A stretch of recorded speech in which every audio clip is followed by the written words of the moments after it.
একবার কয়েকজন সাহাবী রোদেতে একখান স্থানে বসে আলোচনা করতেছিলেন। খারাজ হাত্তা ইজা দানা মিনুম সামিয়া তাজা কারুন, নূরে মুজাসসাম হাবিবুল্লাহ হুজুর পাক সাল্লাল্লাহু আলাইহি ওয়াসাল্লাম তিনি সেখানে ওনাদের নিকটবর্তী হলেন। উনি সেখান থেকে তাসসিমা নিচ্ছিলেন, যে উনি শুনতে পেলেন যে ওনারা আলোচনা করতেছেন। তিনি নিকটবর্তী হলেন, শুনতেছেন যে ওনারা আলোচনা করতেছেন। কালা বাধুম, ওনার মধ্যে একজন বললেন, ইন্নাল ইত্তাখাযা হযরত ইব্রাহিম আলাইহিস খালিলা। একজন বললেন, নিশ্চয় যিনি খালিক, যিনি মালিক, রওয়ান্লাভ তিনি হযরত খলিলুল্লাহ, হযরত ইব্রাহিম আলাইহিস সালামকে খলিলুল্লাহ হিসেবে গ্রহণ করেছেন। ক্বালা আখারু, হযরত মূসা আলাইহিস সালাম কাল্লামাল্লাহ তাকলিমা। ওনারা নবী রসুল আর ওনাদের খুসুসিয়তগুলি বর্ণনা করতেছেন।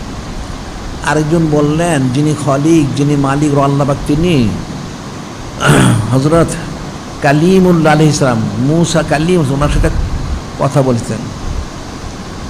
আল্লাহ আখারু ঈসা আলাইহিস সালাম কালিমাতুল্লাহ রূহুহু।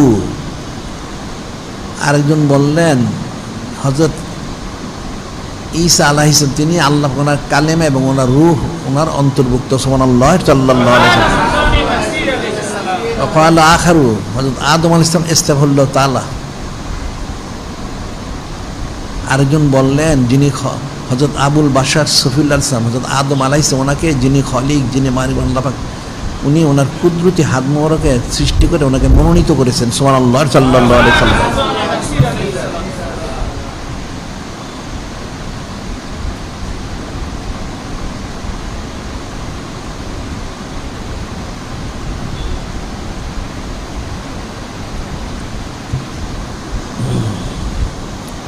ওনারা ওনাদের সানাসিবত করতেছেন। ফাখারাজ আলাইহিম রাসূলুল্লাহ সাল্লাল্লাহু আলাইহি সাল্লাম ক্বালা কাদ সামিতু কালামু আযাবাকুম। এখন ওনারা যখন বসে আলোচনা করতেছিলেন, নূরে মুজাসসাম হাবিবুল্লাহ হুজুর পাক সাল্লাল্লাহু আলাইহি ওয়াসাল্লাম তিনি সেদিকে তাসসিমা নিচ্ছিলেন। যখন ওনাদের নিকটবর্তী হলেন, উনি শুনলেন ওনাদের কথাগুলি, শুনে বললেন, এরপর ওনার কাছে গেলেন, যে বললেন কাদ সামিতু কালামাকুম আযাবাকুম, কাদ সামিতু কালামাকুম আযাবাকুম, নিশ্চয় আমি আপনাদের কথা বার্তাগুলি শুনেছি।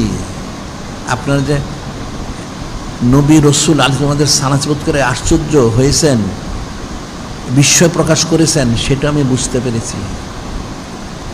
ক্বালা, এরপর তিনি বললেন, ইন্না ইব্রাহিম আলাইহিস সালাম ইন্নাল ইত্তাখাযা ইব্রাহিম খলিলুল্লাহ ওয়া কাযালিক, নূরে মুজাসসাম হাবিবুল্লাহ হুজুর পাক সাল্লাল্লাহু আলাইহি ওয়াসাল্লাম তিনি ইরশাদ করেন, হ্যাঁ আপনারা যে বলেছেন ইন্নাল ইত্তাখাযা ইব্রাহিম খলিলুল্লাহ ওয়া কাযালিক, হ্যাঁ হযরত খলিল হযরত ইব্রাহিম আলাইহিস সালাম ওনাকে আল্লাহ পাক খলিল হিসেবে গ্রহণ করেছেন, এটা সত্য, ঠিকই আছে। হযরত মূসা আলাইহিস সালাম নাজিল্লাহ ওয়া কাযালিক, আপনারা যে বলেছেন হযরত মূসা আলাইহিস সালাম উনি কালিমুল্লাহ, ওনার সাথে আল্লাহ পাক কথা বলেছেন, এটাও সঠিক, ঠিকই আছে। হযরত ঈসা আলাইহিস সালাম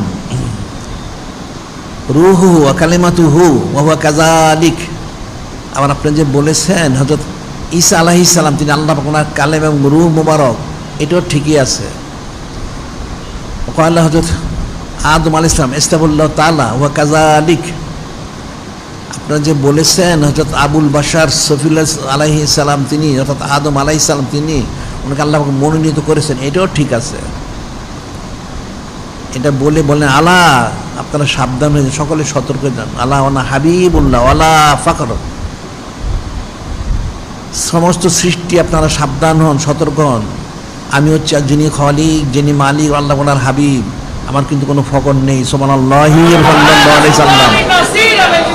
আলা ওয়ানা হাবিবুল্লাহ ওয়ালা ফাকর ওয়ানা হামিলুল ওয়াল হামদ ইয়াউমুল কিয়ামাতি তাআতু হযরত আদম ফামান দুনাহু ওয়ালা ফাকর।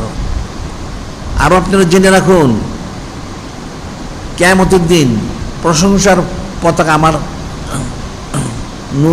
মাগফিরাত মোবারক থাকবে না, প্রশংসার পতাকা আমার অধীন থাকবে।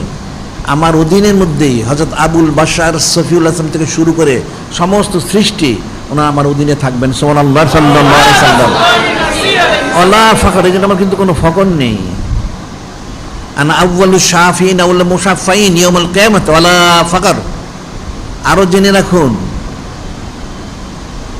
কিয়ামতের দিন আমি প্রথম সুপারিশ করবো, আমার সুপারিশ কিন্তু প্রথম কবুল করা, আমি যে শাফাতে কুবরার মালিক, এই জন্য আমার কোনো ফকর নেই। সুবহানাল্লাহ, সাল্লাল্লাহু আলাইহি ওয়াসাল্লাম। আনা আউয়ালু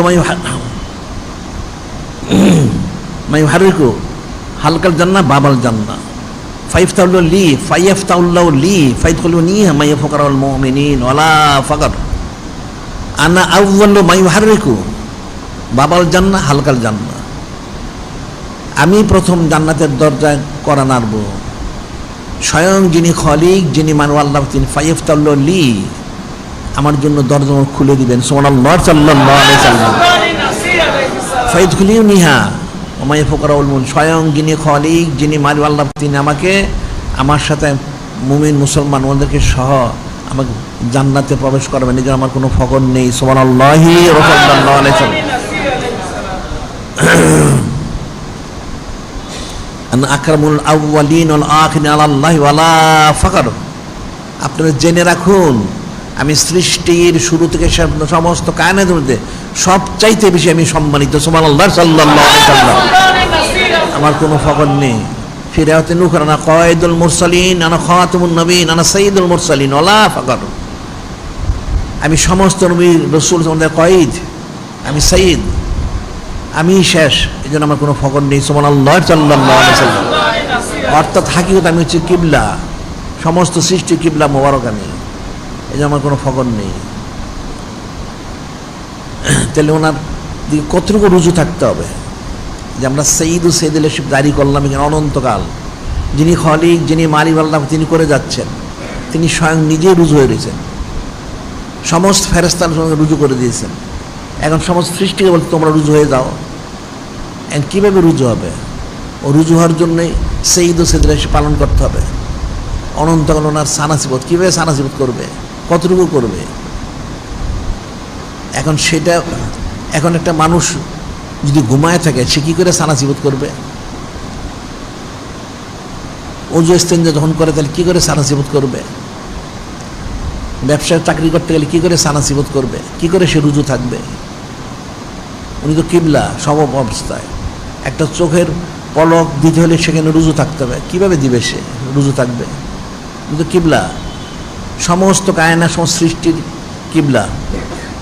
সেটা আল্লাহ পাক কোন সময় বলেছেন, এটা মানুষ বুঝে না।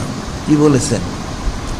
কুল ইন কুনতুম তুহিব্বুনাল্লাহ ফাত্তাবিউনি ইউহিব্বুকুমুল্লাহ ওয়া ইয়াগফির লাকুম যুনুবাল্লাহু গফুরুর রহিম। কুল আতিউল্লাহ রাসূল ফাইন তাওয়াল্লাউ ফাইন্নাল্লাহ লা ইউহিব্বুল কাফিরিন। আল্লাহ পাক ইরশাদ করেন, আমার হাবিব মাহবুব নূরে মুজাসসাম হাবিবুল্লাহ হুজুর পাক সাল্লাল্লাহু আলাইহি ওয়াসাল্লাম, আপনি সমস্ত সৃষ্টিকে বলে দেন। কি বলে দিবেন? ইন কুনতুম তুহিব্বুনাল্লাহ, যে তোমরা যিনি খলিক, যিনি মালিক আল্লাহ, ওনাকে মহব্বত করো, ওনার দাবিদার হও। ফাত্তাবিউনি, তোমরা আমাকে ইত্তেবা করো, আমার দিকে রুজু হও। নূরে মুজাসসাম হাবিবুল্লাহ হুজুর পাক সাল্লাল্লাহু আলাইহি ওয়াসাল্লাম, ওনার দিকে রুজু হও। তাহলে কি হবে? ইউহিব্বুকুমুল্লাহ, যিনি খলিক, যিনি মালিক, তিনি মহব্বত করবেন। ওয়া ইয়াগফির লাকুম যুনুবাকুম, গুনাহ ক্ষমা করবেন। আল্লাহু গফুরুর রহিম, যিনি খলিক, যিনি মালিক, আল্লাহ তিনি তোমাদের ক্ষমাশীল হবেন, দয়ালু হবেন। সুবহানাল্লাহি সাল্লাল্লাহু আলাইহি ওয়াসাল্লাম। তাহলে অনন্তকাল কি করে সে রুজু থাকবে? তাকে এই সুন্নত মোবারক ইত্তেবা করতে হবে। সুবহানাল্লাহ সাল্লাল্লাহু আলাইহি ওয়াসাল্লাম। এখন প্রত্যেক আমলে যদি সেটা সে করে, এখন সে ঘুমায় রয়েছে, কী করে করবে? সুন্নত মধ্যে ঘুমায় থাকুক, সুন্নত ঘুমাইলে তাহলে তো সে কিবলা তার ঠিক থাকলো। ওজু ইস্তেঞ্জা যখন করবে সুন্নত মধ্যে করো, তাই তার কিবলা ঠিক আছে। সে চলাফেরা করবে সুন্নত মধ্যে, তাহলে তার কিবলা ঠিক আছে। কথাবার্তা বলুক সুন্নত মধ্যে, তার কিবলা ঠিক আছে। খাওয়া দাওয়া করুক সুন্নত মধ্যে, তার কিবলা ঠিক আছে। তাকে তো প্রতি মুহূর্তে 24 ঘন্টা তাকে কিবলা ঠিক থাকতে হবে, তখন সে হাকিকি উম্মত হতে পারবে। তখন তার পক্ষে মহব্বত মানে হাসিল করা সহজ সম্ভব হবে। দায়মি রুজি থাকতে হবে। এখানে বলা হচ্ছে ফাত্তাবিউনি ইউহিব্বুকুমুল্লাহ, আল্লাহ বিস্প বলে দিচ্ছেন আমার হাবিব মাহবুব নূরে মুজাসসাম হাবিবুল্লাহ হুজুর পাক সাল্লাল্লাহু আলাইহি ওয়াসাল্লামকে ইত্তেবা করলে আমি মহব্বত মানে কোনোদিন মহব্বত করব না। নাউজুবিল্লাহ। কেন মহব্বত করবেন না? আপনার বান্দান আল্লাহ পাক? না, আমি মহব্বত করব না। আমার হাবিব মাহবুব নূরে মুজাসসাম হাবিবুল্লাহ হুজুর পাক সাল্লাল্লাহু আলাইহি ওয়াসাল্লাম যদি তোমরা কিবলা হিসেবে না মানো, রুজু না, তাহলে আমি কোনোদিন মহব্বত করব না। আমি জাহান্নাম কেন সৃষ্টি করেছি? আরে জাহান্নাম সৃষ্টি করেছে সেই জন্যই। আর জান্নাত সৃষ্টি হচ্ছে কেন? যারা নূরে মুজাসসাম হাবিবুল্লাহ হুজুর পাক সাল্লাল্লাহু আলাইহি ওয়াসাল্লামকে কিবলা হিসেবে মেনে নিবে তার জন্য জান্নাত, আর যে মানবে তার জন্য জাহান্নাম। নাউজুবিল্লাহ। যে আমি মহব্বত করবো, অন্যথা আমি কোনোদিন মহব্বত করবো না। আমার হাবিব মাহবুব নূরে মুজাসসাম হাবিবুল্লাহ হুজুর পাক সাল্লাল্লাহু আলাইহি ওয়াসাল্লামকে রুজু হইলে আমি গুনাহগাতা ক্ষমা করে দিব, তার কোনো গুনাহগাতা থাকবে না, সে মাসুম নিষ্পাপ হয়ে যাবে। সুবহানাল্লাহ।